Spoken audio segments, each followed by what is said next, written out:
people lost their lives so that we could have the right to vote is a statement that we hear often, but I don't think that people fully understand the magnitude of that statement nor what it really means. And too many people are okay with disrespecting those who came before us and those who quite literally laid their lives on the line so that we would have access to our right to express our voice through our vote. And I want to say something very clearly. This is not cliche. This is not hyperbole. This is not exaggeration when we say that people lost their lives so that we would have the right to vote. You had Black communities where the Triple K would come in and tell them, if you vote, if you exercise your right, if you allow your voice to be heard, we will take your life. And when Black people would show up to the polls to ensure that their vote and their voice was heard and would use their vote and use their power to become civically engaged, that's exactly what would happen. They would take their life because white supremacists and racists and groups rooted in hate and bigotry understood how powerful your vote is and did not want Black people to have access to that type of power. So when I hear people say that my vote doesn't matter or my vote doesn't count, and I've even heard people say that they don't care about the distant past. When I hear that type of rhetoric, it breaks my heart because I don't think you fully understand what you're saying. I don't think you fully understand what is at stake. I don't think you fully understand what people went through to ensure that you had a right to exercise your voice and allow it to be heard through your vote.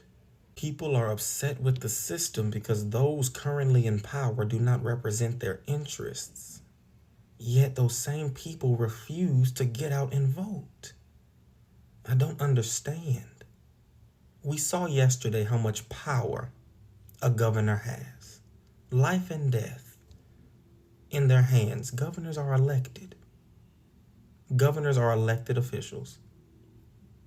We are enraged when things happen, when injustice persists, when things continue to exist in a state of inequity. Yet we don't want to vote to replace the people who are perpetuating such inequities. We don't want to vote to replace those who are actively propagating injustice. We don't want to vote. And I want you to notice something. Those who are fueled by bigotry and hate do not miss an election season. They do not withhold their vote. The ones who are withholding their vote are the ones who actually have some moral conviction. They actually care about people and they feel disheartened and apathetic towards a political system that they feel is letting people down. But the ones who are fueled by hatred get out and they vote in every election from school board to president. And that's why we have those people who are rooted in hate and bigotry occupying these spaces and positions of power. But the power of the people is greater than the people in power. So if we actually got out and voted to replace those who are in power right now, abusing their power, operating from a place of corruption, operating from a place of greed, if we replace them with people who have compassion, empathy, who care about each other, who care about the people that they represent, if we replace them with people who actually represented us and went out and voted to do so, we can make the system work for the people. The people who are fueled by hate, bigotry, racism, sexism, they understand how important voting is. That's why they actively try to suppress the votes of those who they don't want to be represented. They try to suppress and repress the voice of those who they do not want to be represented. They'll try to deter people from voting because they don't want their voice to be represented. Your voice. They don't want your voice to be represented.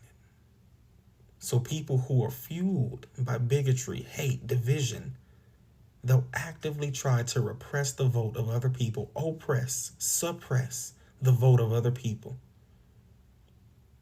so that theirs is dominant and theirs is not heard at all.